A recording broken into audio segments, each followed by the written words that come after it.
The Churchville Schoolhouse opens the door to the best education in history. Visitors to the Churchville Schoolhouse take a step back in time to watch history unfold in a restored National Register of Historic Places property that dates to the Civil War era.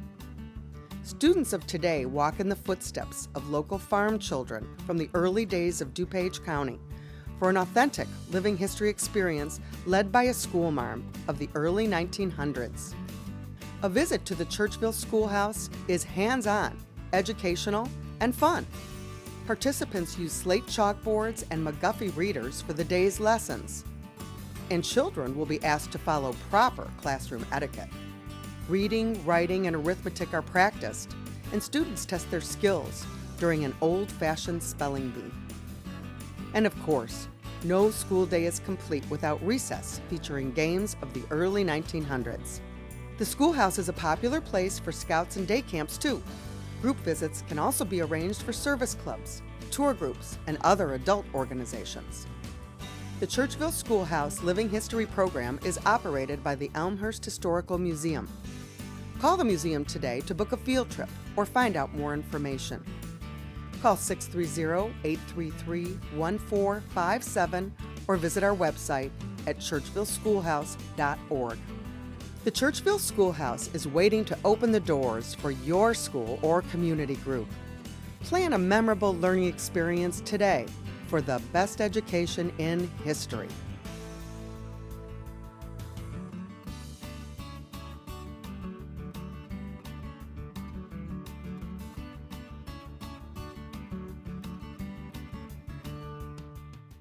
Hi, it's Bob Surratt from WGN. Don't miss it. It's now playing Chicago's Civil Wars, Sox versus Cubs at the Elmhurst Historical Museum.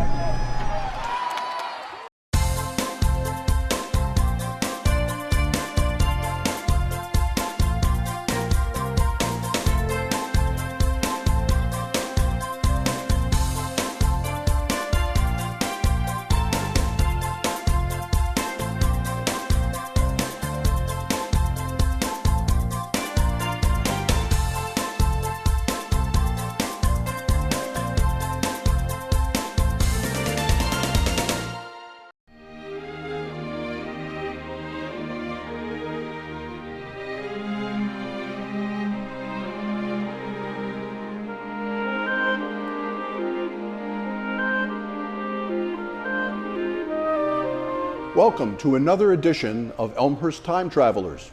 I'm Ken Bartels, your host, and we're back in the Churchville Schoolhouse, our usual location. And today, we're going to talk about baseball, and specifically the exhibit at the Elmhurst Historical Museum entitled Sox versus Cubs, the Chicago Civil Wars. And we're here with two gentlemen who know the most about this exhibit. Richard Rothschild, a freelance writer who wrote the exhibit, and Lance Tauser, the chief curator at the museum, who designed the exhibit. And gentlemen, welcome to Elmhurst Time Travelers. And for the benefit of our audience, if you both could just take a few minutes and share your professional backgrounds and how you find yourself here. Lance, you want to start? Well, I find myself here. I've been with the Elmhurst Historical Museum for almost 6 years.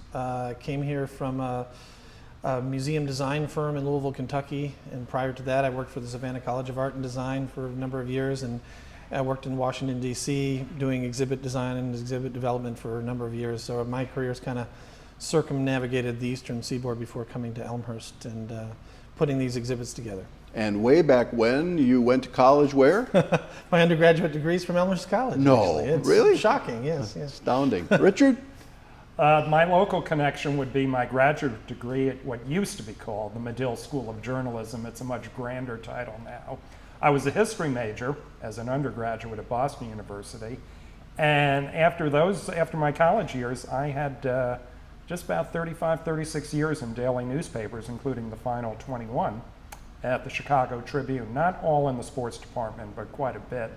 And subjects of history in general, but particularly sports history, were always an interest to me.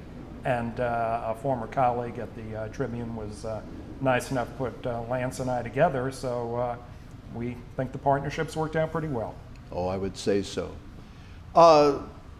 All right, Sox versus Cubs, legendary rivalry.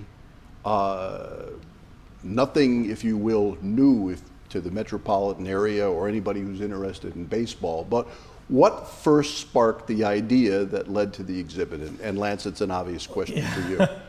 Well, it's my spark, so I'll take that question. I have always been looking for some way to interpret history, cultural history, and find subjects that we think our visitors and patrons and community at large can relate to. And knowing enough about the nature of the rivalry and the history of the rivalry to be dangerous on the front end, I thought it really was a subject that I thought we could present in a way that would start dialogue. And that's really all you want when you develop exhibits, is to get people thinking or get people talking, and sort of walk out of the exhibit with sort of a collection of new data or whatever, or a perspective. And so our temporary exhibits that we do at the museum, we sort of cast a bit of a wider net in the summertime, so we don't do something that has specific Elmhurst history ties. So we're looking for something that our community would really engage in. And so I did a little bit of research to know that there was definitely passions about the subject matter, and that's really what you look for.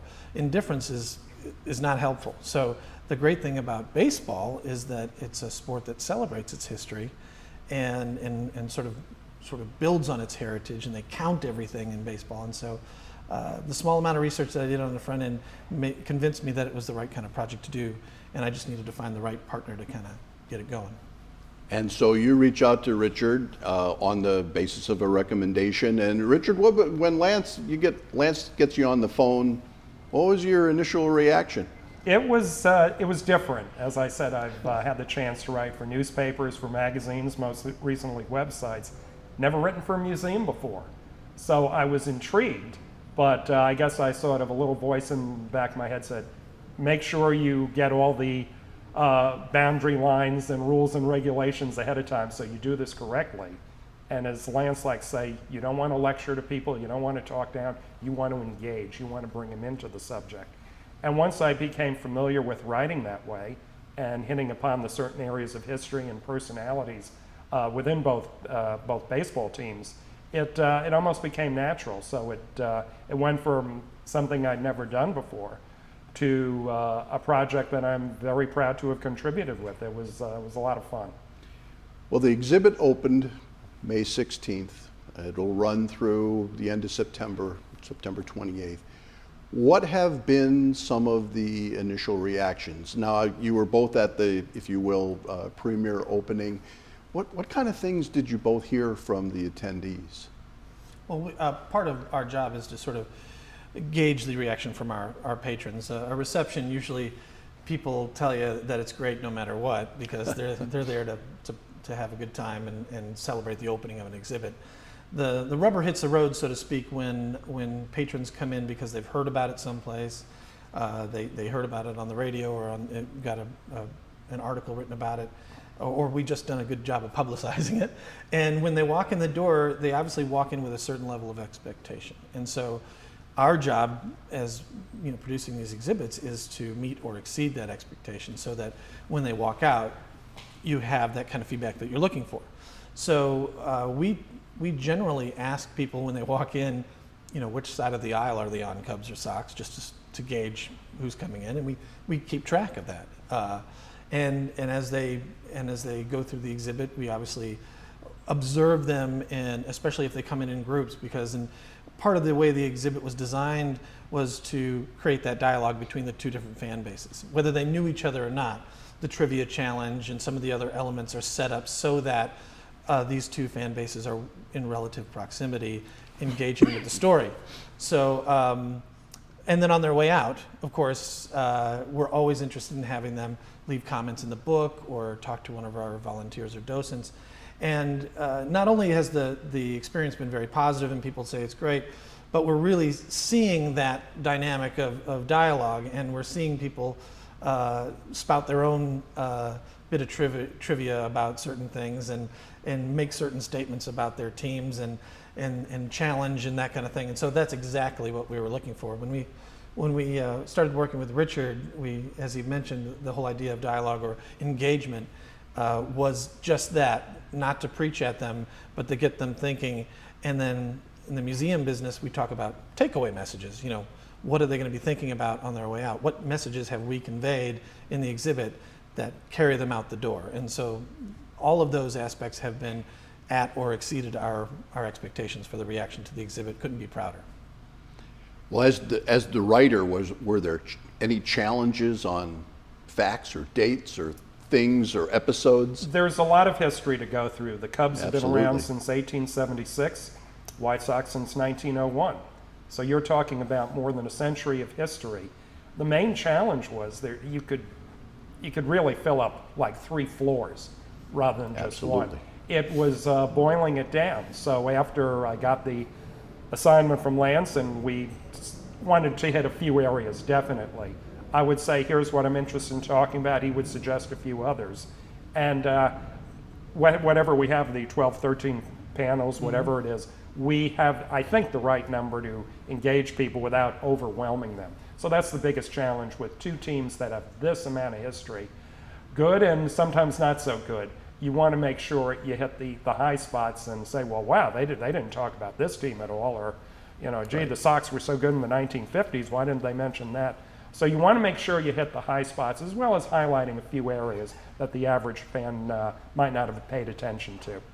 There is one panel in the exhibit, and for audience folks watching who've been to the exhibit, they'll know what I'm talking about. For those who haven't yet made it, they'll need to go and see it. But the wall with all the statistics and the attendance and the if you will, yearly progressions and the ups and downs and whatnot, that had to take 1,000 years to put together.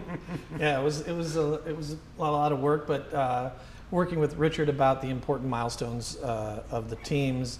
For us, we partnered with some other historians for both teams that helped us a little bit with it as well. But attendance is a big talking point issue, especially from fan base to fan base, because the Cubs kind of hang their hat in many ways on the fact that they've been outdrawing the Sox. And we really wanted to graphically, not literally, but lay it out so that people could see the head start that the Cubs got prior to the Sox even becoming a franchise. But then the ebbs and flows that the way these franchises went through, and like Richard was saying, during the 1950s and 60s, this was a Sox town, and it shows graphically the gap between the Cubs attendance and the Sox attendance during those periods is tremendous. And there's a few sort of milestones that kind of indicate triggers of how history sort of changed. And so, timelines and graphs don't sound very, exciting, but the people that have pored over that graphic panel and looked at the different things, and we provided this little, sort of world history primer at the bottom, if you will, so to say, okay, well, here's Custer's last stand, here's World War I, here's this, here's that. It provides the context in ways that you can't, just well, precisely. I stood there and stared at that wall for a long time, and the thing that flashed into my mind are these large trees that occasionally get cut down, and they keep a section of it, and then they put pins at the various rings of. Right. The tree was this big when Abraham Lincoln was 2. Right. That's exactly what the connotation was at the end. Now, I heard that night and since, I personally have heard, how is it that the Sox got top billing in the title? I mean, it's not alphabetical, it's not, right. Their Cubs are older. How'd that happen? Well, you can blame more me. championships. Ooh, there you go. You can blame me on that one too. I actually did that more from a project approach standpoint. I was thinking about how the exhibit would lay out in a space. And I chose that all the Sox materials were going to be on the left. In a couple of different reasons. One of them, not so subtle, being almost socioeconomical or cultural. The Sox fan base in some cases are left-leaning, and the Cubs may be right-leaning, or that's the perception. I also wanted it so that was more or less going to be the experience when you walked in. The legends of the Sox were going to be on the left. The legends for the Cubs are going to be on the right. I knew that I was going to take a little bit of heat about the whole alphabetical thing. I didn't realize it was going to be as big of a thing. Everybody has asked me about that, and in some ways I did it for graphical reasons too. But yeah, there I think was. you just wanted to be asked personally, but No, not It's really. another way to draw in the museum goer. Right, right. exactly. Now, why is that? No, but there was an approach. There was a long range approach to the exhibit where it's not really fully realized in our gallery, but this exhibit is going to travel, and so I foresee it being more realized in more of an aha moment when it gets reinterpreted in other spaces. But yeah, the idea of walking into the space and realizing that socks are on the left and cubs are on the right, and that's the way the trivia table is orientated, that's where everything else is orientated, that's where the dialogue was supposed to happen and meet in the middle sort of thing, because there was this sort of commonality to some of their history and some of their shared history, and that's where we wanted patrons to sort of meet in the middle. So now, Richard, as a writer who's written stories about both, is it even possible for someone to root for both teams? Yes, it is, and I know a few of them because I know people who they just consider them Chicago sports fans. If it has a Chicago in front of it, they root for the team. The husband of a woman I used to work with at the Tribune, he says he said a White Sox Cubs World Series, which did happen once. He said that would make me so happy. Are they in the minority? Absolutely, absolutely. It's say hey, you got to pick one team. But it's similar. Growing up in New York, I was just old enough to see the final season of the Giants and the Dodgers in New York. And when they left, even as a Yankee fan, a lot of Yankee fans that I knew, they thought this was terrible. These teams had history in New York. They had fans that went back generations. So when the Mets came, as lousy as they were, most Yankee fans I knew were very happy to see National League Baseball back in New York. It's a different situation in Chicago because both the White Sox were a charter member of the American League, Cubs were a charter member of the National League. So the emotions are a little different there, but as I said, I grew up being mostly a Yankee fan, but when the Mets won the World Series in 1969, that was a great moment. And particularly in '86, when the Mets beat the Red Sox, that was a lot of fun. So I can see each city how it's a little different. Now, you mentioned the inner city rivalries that exist. How would you rank the inner city rivalries presently? There's obviously New York, there's Chicago. Yeah, there's definitely, Chicago one might be the best because even though, as Lance said, right now there are probably more Cubs rooters, it's always been pretty balanced. The Yankees are so far ahead of the Mets in fan interest, in what's written about them, that except for a few brief times in the Mets history, like the late 60s and early 70s, then they were a better team than the Yankees, and a little bit in the 80s when they won their last championship. But there's not the ebb and flow that we see with the Cubs and White Sox. With the Dodgers and Angels in Los Angeles, the Dodgers came first, even though the Los Angeles Rams had set up shop about 8 or 9 years earlier, or actually more than a decade earlier. The Dodgers made Los Angeles big league. The NFL was still growing at the time. Major League Baseball was indeed the national pastime, so the Dodgers made Los Angeles big league. And the Angels only came a few years later, but they were an expansion team. Right. For most of their history, they played out in Anaheim. And even though they've won a World Series more recently than the Dodgers have, that's the other team. And similar to San Francisco Giants helped make that big league. Again, the 49ers were there, but the Giants, even in that horrible stadium in Candlestick Park, they were the team. But hey, let's admit it, Oakland's done better. They've won more championships than the Giants. They've appeared in more World Series. And this year they appear to have a better team. But it's one of those things, and I'm sure Oakland people would call me a snob, but when you at least as an outsider, when you think of the Bay Area, you think of San Francisco, then Oakland, Berkeley, San Jose, some of the surrounding areas.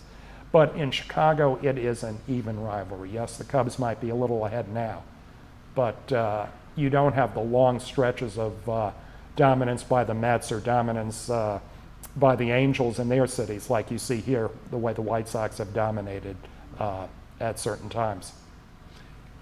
Now, as the curator of the museum and someone intimately familiar with the first floor of the Gloss Mansion, what kind of challenges did this exhibit present you? I mean, Did you measure out the square footage so each team got the same amount? And Well, I don't know if I did that, but the Gloss Mansion does present a lot of challenges. I've been curating exhibits in that space for a number of years now, and a portion of the approach that I mentioned before was not realized. The way I envisioned there to be essentially an equal amount of materials on either side of the gallery of each team. We did the best we can with the space. What it ends up being is a bit of a down and back kind of a gallery experience rather than maybe more of a free flowing. And that's just the challenge you have with the space shaped the way it is. So every project is a challenge in that space. And this one, I think, it was one of the situations where Richard and I were developing themes. So the themes of the exhibit, the interpretation, the history that's presented isn't necessarily this is a Cub story, this is a Sox story. In many ways that we looked for commonality and important stories that affected both franchises in one way or another, or they were important in the way the rivalry shifted. So Richard had mentioned the Go-Go White Sox, but the Cubs being an extremely important team at the early onset of really baseball's first dynasty, it was important to establish the fact that Cubs haven't always been losers. They were actually They were the Yankees before the Yankees. So we made sure that we're a history museum. We made sure that this was a history exhibit. But I would have to say the core of some of the interpretation is the way we allowed the fans of each team to sort of chime in, and that's kind of what makes it a little bit more dynamic than maybe just a straightforward history exhibit. We had a really great content developer that developed good, solid interpretation, but I thought what was going to make this exhibit interesting is to get true blue fans of each team to wear their hearts on their sleeves and talk about the nature of the rivalry. Or true silver and black. Yeah, not true. Yeah, I can't say true blue about the Sox. yeah. Well, we've got about a minute until the break. When, from a planning perspective, when did the two of you first get together? Well, I was looking for a content developer from someone. Let me just say, I've worked with people that write books for a living. And when you're writing exhibit content and asking somebody to narrow down themes to 250 words per subject, people that write books are not only very frustrated about that process, but they're really slow. When you work with newspaper guys, they make their deadlines. They understand the subject matter. And I couldn't have asked for a better partner. A mutual colleague at the Tribune who had written about a previous exhibit had come through my exhibit, and he was asking me about what I was working on. This is a year or so ago. And I said, well, I've got this idea about doing one on the Sox and Cubs rivalry. What do you think? He said, oh, that's great. He said, my problem is finding somebody here in Chicago that doesn't have a stake in the game. Because all the people that I had interviewed I grew up a Cubs fan, and I went, oh, stop. I've got to find somebody that was somewhat neutral. So our mutual colleague recommended and put me in touch with him, I don't know, 10 months ago, a long time ago. Yeah. And he hopped on board and never looked back. We're going to go to break. When we come back, Richard, I'm going to ask you, how in the world would you manage to focus with all of this information? How did you decide what information you were going to focus on? But we're going to go to break right now. This is Elmhurst Time Travelers. We're talking about baseball, specifically the Sox and the Cubs in the exhibit at the Elmhurst Historical Museum. And we'll be right back.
Jack Brickhouse, Harry Carey, they would love this. How you doing, everybody? I'm Chet Kopic. Don't you miss this summer's big league exhibit, White Sox Cubs, Chicago's Civil War, now playing at the Elmhurst Historical Museum.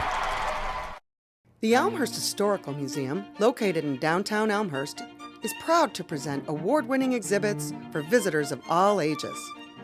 Our Adult Tea Time Talk series, family programs, and special events make learning about history interesting and fun. Admission is free, and on-site parking is available. Visit the Elmhurst Historical Museum soon. Call us today, or go to our website for the latest program details. Hi, this is Steve Stone of the Chicago White Sox. Don't miss this summer's big league exhibit, Sox vs. Cubs, the Chicago Civil Wars, now playing at the Elmhurst Historical Museum.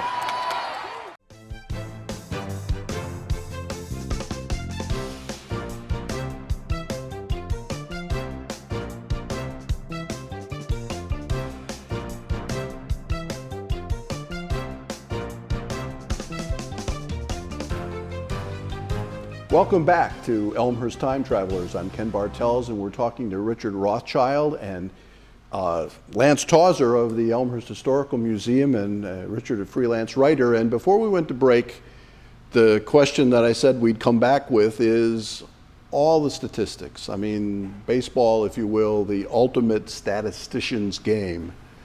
How did you possibly, even with only two teams to deal with, decide what you were going to focus on? The big life raft was the timeline that Ken had me put together for both teams, because I knew with that, and that's pretty extensive, that if I didn't devote a single subject with the panels and the pictures and everything to a specific part of White Sox or Cub history, at least a fan could look it up on the timeline and say, well, we didn't ignore it. I would have loved to have done a lot more on the great broadcaster Jack Brickhouse, who is mostly associated with the Cubs, but still did quite a few White Sox games. In fact, he even did Chicago Bears games. Right. But it was one of those things where you not so much time, but space. And I made sure that the timeline had information on Brickhouse and all the firsts he did. But we did quite a bit on Harry Carey, who was well known on both sides of town. In fact, it's sort of like you asked Paul McCartney, you played in a band before you got to Wings? People are always surprised that Harry Carey had quite a career, or part of his career, with the White Sox before he went to the north side of town.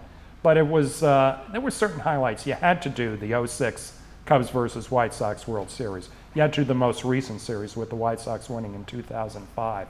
You really wanted to do the whole idea of the special history of both ballparks, Old Comiskey and New Comiskey, as well as Wrigley.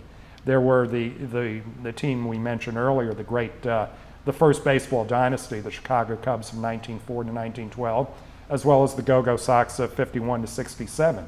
Teams that might be lost in memory now, but were awfully good in their when they were in their heyday.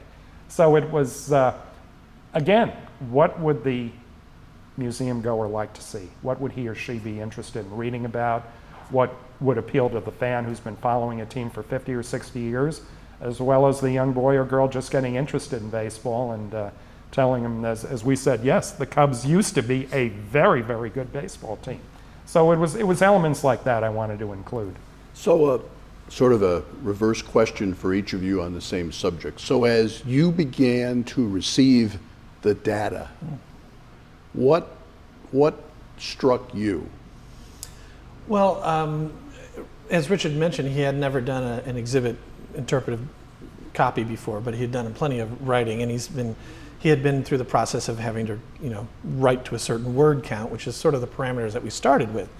And it was important for him just to go ahead and get one of the ideas out there, and so we could sort of talk about his writing style and the voice that we want to use. And when you write for newspapers, you write a certain way, and when you write for interpretive copy, there's sort of a educational level that we shoot for, and it may seem kind of childish, but we shoot for about an 8th grade reading level, which is actually pretty high, because we do that for two reasons. Number one, we don't want to put out an exhibit that's so academic that kids will not get anything out of it.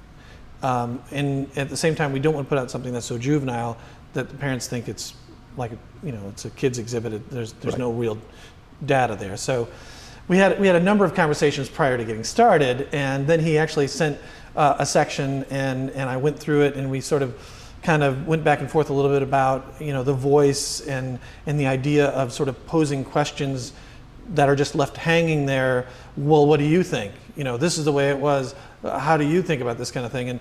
And so we just went through this one little process. It was pretty easy, and then Richard was off and running, and knowing, then basically we just had to deal with essentially real estate in the gallery. Okay, how many stories can we tell? How much space do we have? And setting our priorities. And that was probably the tougher part of the exhibit process. So the flip side question is, when you walk in the exhibit and see how Lance took the data, what struck you? I was thrilled with it. It was new for me. It was a challenge and an assignment I'd never had before. And I got a kick out of it. When you see, it's one thing when you put it down on paper or on a computer screen, say, okay, that's the way I want to say it. But when you see people react to it, that's where the real thrill, that's where the real kick comes in. You say, okay, in a small way, I've helped reach people, make them think a little more about some White Sox team or some aspect of Cubs history, and that's what you're trying to do.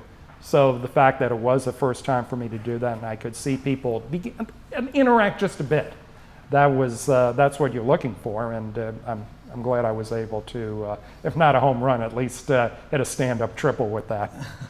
Well, the whole notion of Chicago being Sox Town, Cubs Town, which of course has morphed over the years based on success, and yet at the same time, the recent interesting circumstance, if you will, is the Sox win a world title in 2005, which is 9 years ago, amazingly enough, but the Cubs not so much, and yet the Cubs continue to draw. I would think that most people right now would say it's a Cubs town, and yet the most recent world champion. How does one go about explaining that?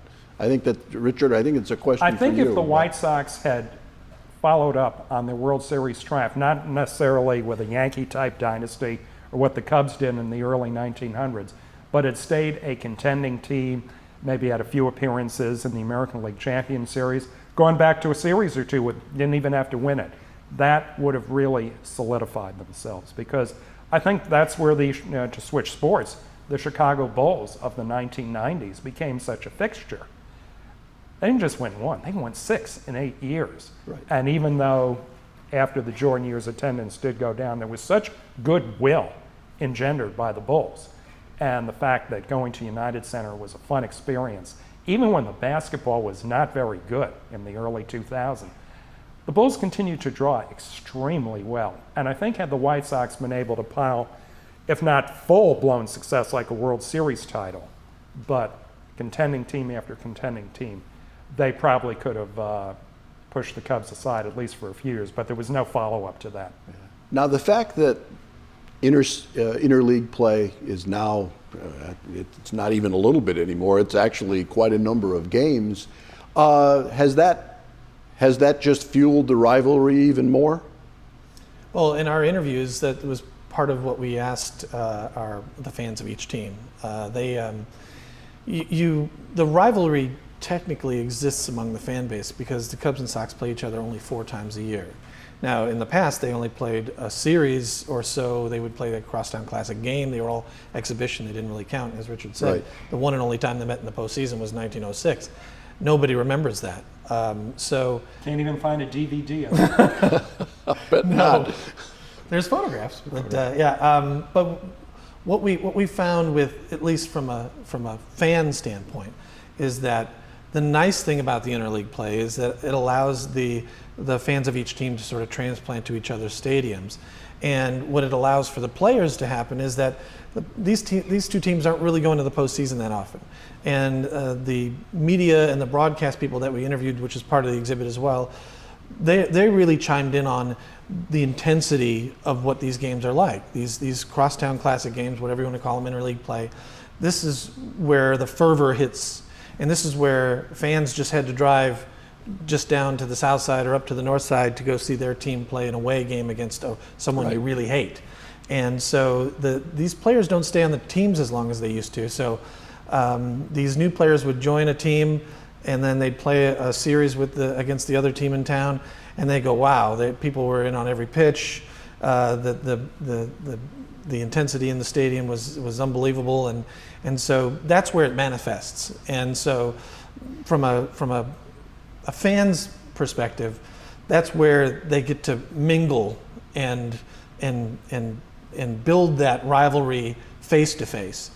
But the subtleness of this rivalry is the Sox feeling slighted about this being a Cubs town, and the Cubs fans basically, doing what they're doing. And some of the people we interviewed that are diehard Cubs fans, we asked them specifically, how did you react when the White Sox win the World Series? Some of them said, I didn't watch any games. I was actually rooting for them not to win. They were that intense about it. Some of them were more politically correct. They were happy that a Chicago team was going to win, but some of them just couldn't stand that they were going to get there before the Cubs were. So that when the fan bases are not intermingling at these inner city games, it really simmers, and there's definitely some tension on it. Well, I'm not going to ask either one of you which team you prefer, and you may be one of those unique people that prefer both. But I am going to ask each of you favorite player, favorite moment, since it's such a familiar topic now for both of you, for both teams. And we're going to start with the White Sox. You set that tone. So, Richard, favorite player, if you will, and favorite moment, White Sox. Favorite player would be the gentleman going into the Hall of Fame in just another week or so, Frank Thomas. I was fortunate to have arrived in Chicago a few years before his career started. So even though I saw great players like Billy Pierce and Minnie Minoso, that was from afar. I got to see Frank Thomas up close for his full career. And he didn't always have the best relationship with management, but on the field, he always seemed prepared, marvelous hitter.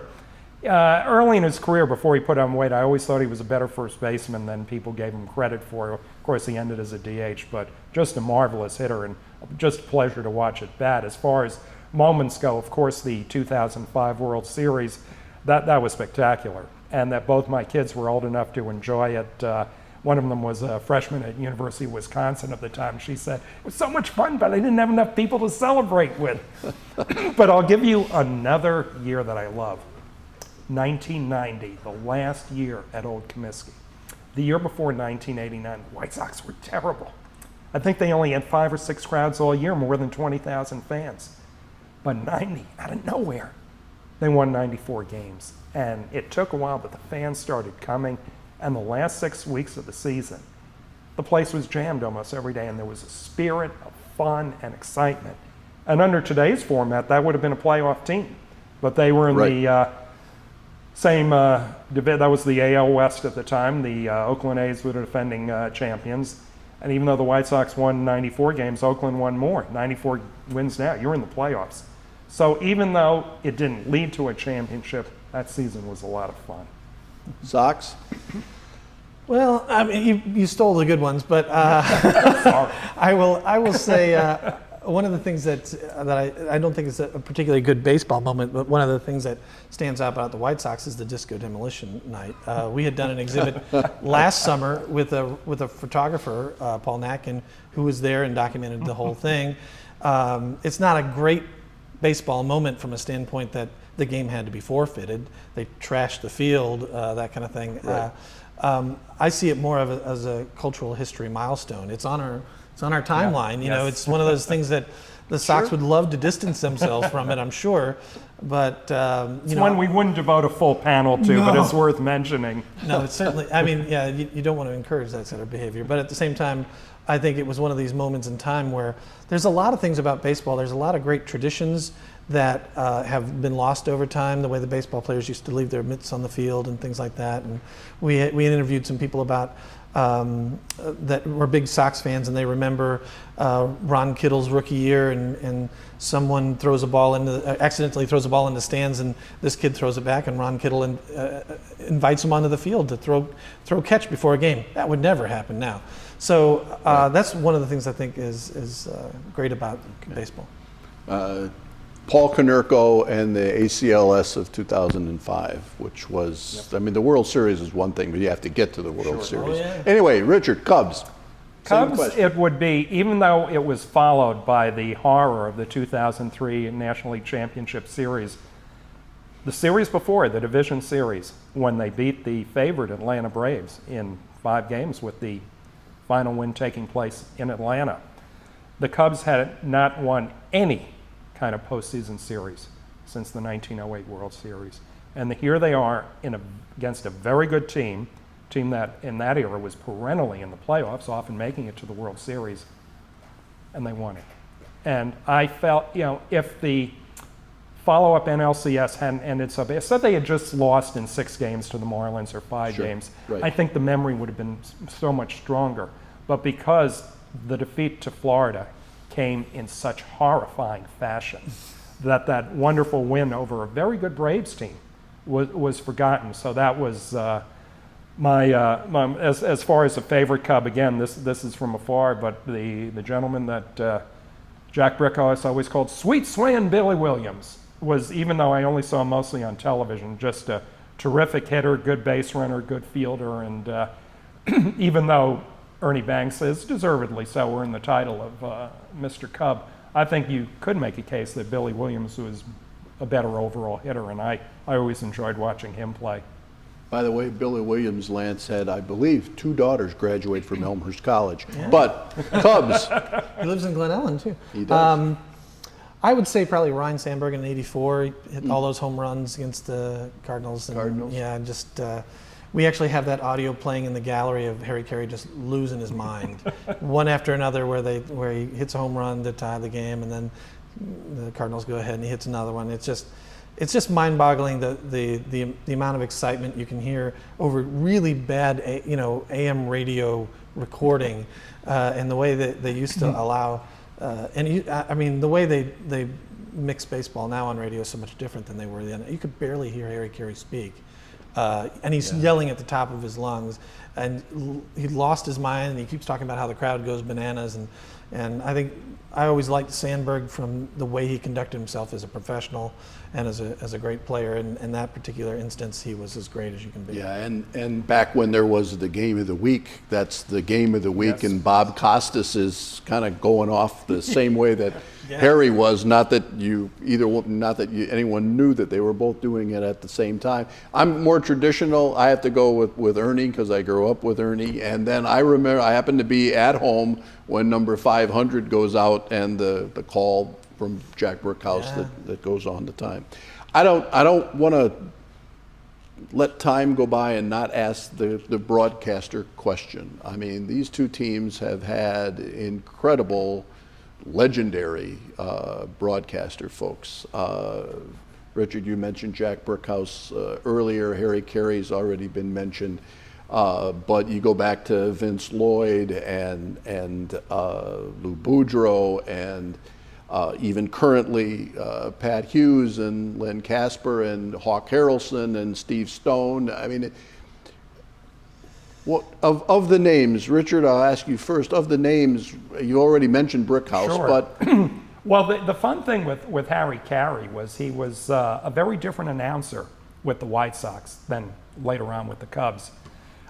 He was critical as all get up when he used to do White Sox games, particularly when his analyst was Jimmy Pearsall, who would get really down and dirty, making fun of the players' wives, how they dress, that sort of thing. But Harry, I'll always remember this. I had just finished my year at Northwestern. It was a 1-year graduate program. And I'm driving back east to New York with my brother, and we have the White Sox on. And whoever was pitching that day could not get it over the plate. And you could just sense on the radio Harry's anger. And then you heard him go, "Ball 3, come on!" He didn't do that sort of thing with the Cubs, but that's what fans felt like. Why can't this pitcher put him over the plate? But I'll tell you, they were only together a few years, but a team I absolutely loved in the announcer booth for the Cubs. In the late 80s, Harry would work radio for 3 innings, and in those middle 3 innings, Steve Stone would work with a gentleman named Dwayne Statz, who I believe now is in Tampa Bay. And okay, Dwayne Statz, not Harry Carey, but he was a very, very good baseball announcer. And the two of them together for those 3 innings was almost like a seminar. And I enjoyed that a lot. Lance? Well, it's interesting you mentioned Pat Hughes because he was one of the first people that we reached out to interview and get media perspective. Now he works for one of the teams, so we assumed his opinion was going to be biased.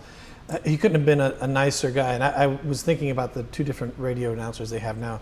You couldn't get much different than Pat Hughes, almost more of a traditional baseball voice. Great voice, really demonstrates excitement really well, where on the south side of town you've got somebody completely understated, and Ed Farmer and Darren Jackson, and so actually he invited me to his house, and we went up to his house and videotaped him, and sitting in his living room talking about his perspective on the nature of the rivalry, and I garnered a lot of respect from him because this is a guy who doesn't take his job for granted. And even this year, they've just announced that, the radio is changing airwaves. He's going to carry on, but it's a tough business. I mean, you think about 160 games a year or so on the road that much. I think he does a marvelous job. And on the south side, again, I think it's almost emblematic of the differences in the ballparks. You've got this historic Wrigley Field where the fan experience is one way, and this modern baseball where you can park right by the stadium and there's a lot more amenities. So I think the broadcasters are as equally as different as you could be. And so the White Sox actually were wonderful in the way they went out and filmed things for me. So I said, well, I'm willing to go wherever you want me to go. And at the time, they were just leaving for spring training. And they said, well, we've got a crew going down to spring training, we'll tape it for you. And then they just sent me a tape of Darren Jackson, who played for both teams, currently a Sox announcer, talking about the nature of the rivalry. And so that one, as well as Steve Stone, they taped for me as well. So I couldn't be more pleased with the fact that people coming to the exhibit will get the fan experience. They'll get the great content that Richard developed, but they'll also get these media personalities, including Dan Roan, who lives in Elmhurst and is a GN fixture in the sports. And so I was really pleased the way that kind of came together from a media guy standpoint. On that note, our time is up, amazingly enough. We could go on, I know, for quite a while. There's no clock in baseball. Well, there is on Elmhurst Time Travelers, and we've reached it. So, gentlemen, thank you both for joining me. Thank you. Audience is going to love this program, I know. This has been Elmhurst Time Travelers. I'm Ken Bartels. We'll see you again.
Hi, this is Dan Roan from WGN. Don't miss this summer's Big League exhibit.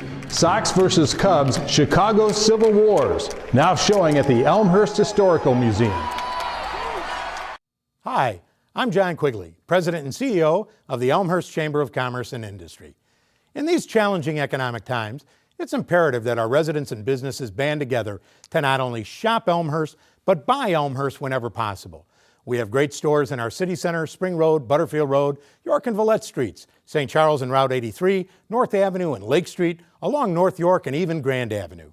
I ask for your help. Let's keep our tax dollars in Elmhurst. Hi, this is Len Casper from the Chicago Cubs. Don't miss this summer's big league exhibit, Sox versus Cubs, the Chicago Civil Wars, now playing at the Elmhurst Historical Museum.